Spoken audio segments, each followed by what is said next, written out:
അമ്മ ഇപ്പൊ തന്നെ നല്ല മണം വരുന്നുണ്ട്. അതെ, സൂപ്പർ. ഇതിപ്പോ പ്രത്യേകിച്ച് വേറെ മസാലയൊന്നും ഇല്ല, ഉപ്പും മുളക് പൊടിയും മാത്രം. ഹായ്, ഞാൻ സുധാ മഴമേഘം. ഇന്ന് നമ്മളിവിടെ ഒരു സ്നാക്സ് ആണ് ചെയ്യാൻ പോണത്. നമ്മള് പൊട്ടാറ്റോ ചിപ്സ് ഉണ്ടാക്കുമല്ലോ. അപ്പൊ നമ്മൾ പൊട്ടാറ്റോ ഇല്ലാതെ അതേ രുചിയിലുള്ള ഒരു വെറൈറ്റി ചിപ്സ് ആണ് ഉണ്ടാക്കാൻ പോണത്. അതിന് കൂടുതൽ ഇൻഗ്രീഡിയൻസ് ഒന്നും വേണ്ട, സിമ്പിളായിട്ട് അതേ രുചി നമ്മൾക്ക് വേണം. അത് നമ്മൾക്ക് എങ്ങനെ ചെയ്യണമെന്ന് നോക്കിയാലോ? വരൂ, കാണിച്ചു തരാം. അപ്പം നമ്മൾക്ക് ഈ വെറൈറ്റി ചിപ്സിന് ആവശ്യമുള്ള സാധനങ്ങൾ എന്തൊക്കെയാണെന്ന് നോക്കണ്ടേ? ഞാൻ ഇത്രയും മൈദാ മാവ് എടുത്തിട്ടുണ്ട്, പിന്നെ അത്ര തന്നെ ഗോതമ്പ് മാവ് എടുത്തിട്ടുണ്ട്.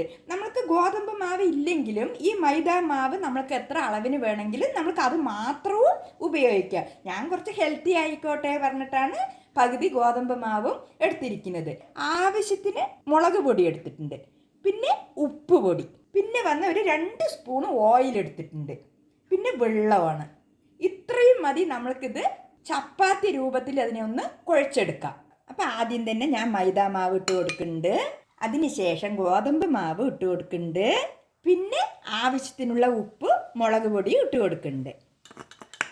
നമ്മൾക്ക് ആദ്യം തന്നെ ഈ പൊടി ഒന്ന് ജോയിൻ ചെയ്തെടുക്കാം.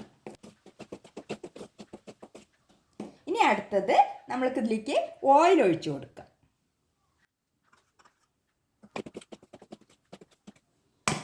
ഇനി നമ്മൾക്ക് അടുത്തതായിട്ട് അല്പം വെള്ളം ഒഴിച്ചിട്ട് നമ്മൾക്ക് ചപ്പാത്തി മാവിൻ്റെ രൂപത്തിൽ കുഴച്ചെടുക്കാം.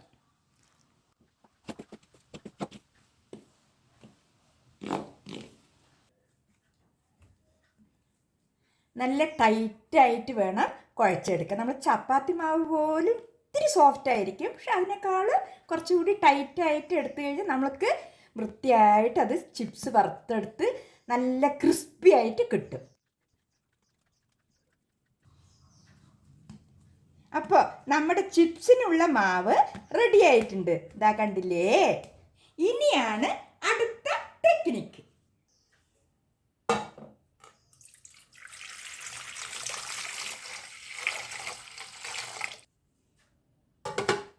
കുഴച്ചെടുത്ത മാവ് നമ്മൾക്ക് ആവിയിൽ വേവിച്ചെടുക്കാം. അതിനുള്ള ടെക്നിക്സ് കാണിച്ചു തരാം. നമ്മൾക്ക് ഈ മാവിനെ ഒരു 3 പാർട്ടാക്കാം. ഉരുളക്കിഴങ്ങ് പോലെ തന്നെ ഇല്ലേ?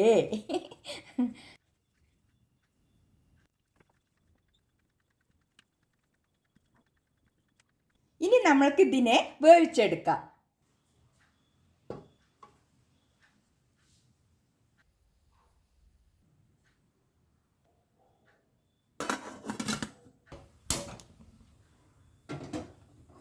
നന്നായിട്ട് വേകട്ടെ.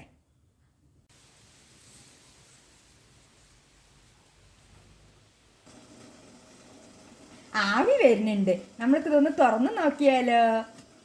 നമ്മൾക്കൊന്ന് കുത്തി നോക്കാം, നന്നായി വെന്തിട്ടുണ്ടോയെന്ന് അറിയണമല്ലോ. കണ്ടില്ലേ, മാവൊന്നും ഒട്ടണില്ല, നന്നായി വെന്തിട്ടുണ്ട് എന്നാണ് അതിൻ്റെ അർത്ഥം. അപ്പം നമ്മൾക്ക് ഇതൊന്ന് ചൂടാറാൻ വയ്ക്കാം.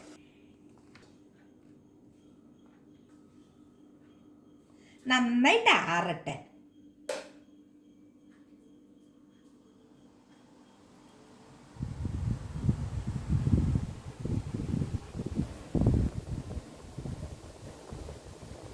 ചിപ്സിന് അരിയുന്നത് പോലെ ഇങ്ങനെ നൈസിൽ അരിഞ്ഞെടുക്കുക. ഒരുപാട് തിന്നാവണം എന്നൊന്നുമില്ല, നമ്മൾക്കിതാ കിട്ടുന്ന രൂപത്തിൽ നമ്മൾക്കിങ്ങനെ അരിഞ്ഞെടുക്കാം.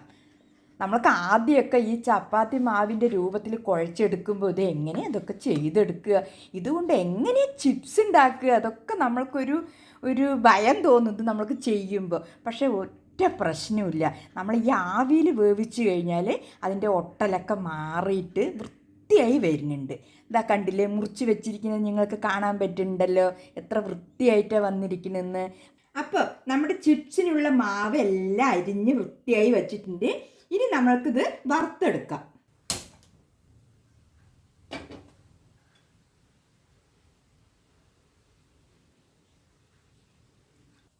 എണ്ണ നന്നായിട്ട് ചൂടായിട്ടുണ്ട്, ഇതിലോട്ട് നമ്മൾക്ക് ചിപ്സ് വറുത്തെടുക്കാം.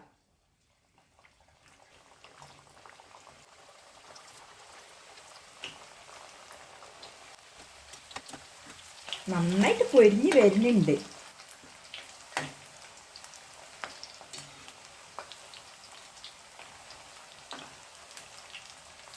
അമ്മ ഇപ്പൊ തന്നെ നല്ല മണം വരുന്നുണ്ട്. അതെ, സൂപ്പർ. ഇതിപ്പോ പ്രത്യേകിച്ച് വേറെ മസാലയൊന്നും ഇല്ല, ഉപ്പും മുളക് പൊടിയും മാത്രം.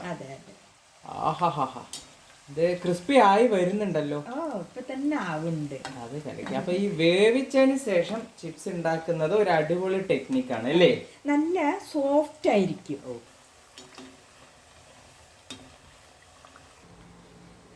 ചിപ്സ് നന്നായിട്ട് ഫ്രൈ ആയിട്ടുണ്ട്. നമ്മൾക്കിനി ഇത് കോരിയെടുക്കാം.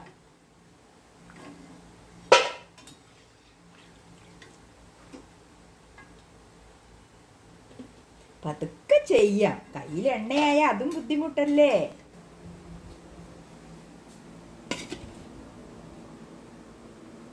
നമ്മൾക്കിനി അടുത്തത് കൂടി ഇട്ട് കൊടുക്കാം. എണ്ണ നന്നായി കാഞ്ഞിരിക്കണം, അപ്പോഴേ നന്നായിട്ട് പൊരിഞ്ഞു വരുള്ളൂ.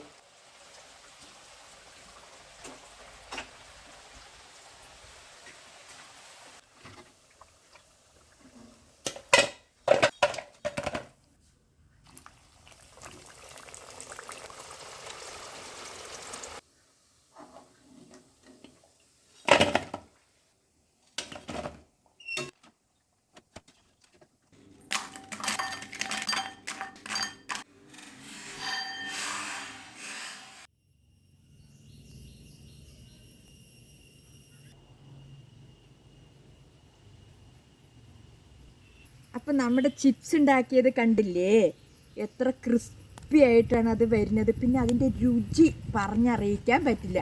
കാരണം നമ്മൾ ഈ ചപ്പാത്തി മാവ് പോലെ ഉരുട്ടി അതിന് വേവിച്ചെടുത്തിട്ടാണ് അരിഞ്ഞിട്ട് ഇത് ചെയ്തിരിക്കുന്നത്. അപ്പം നിങ്ങൾ എന്തായാലും ഇത് ട്രൈ ചെയ്ത് നോക്കണം. കണ്ടില്ലേ ക്രിസ്പി ആയിട്ടിരിക്കുന്നത്.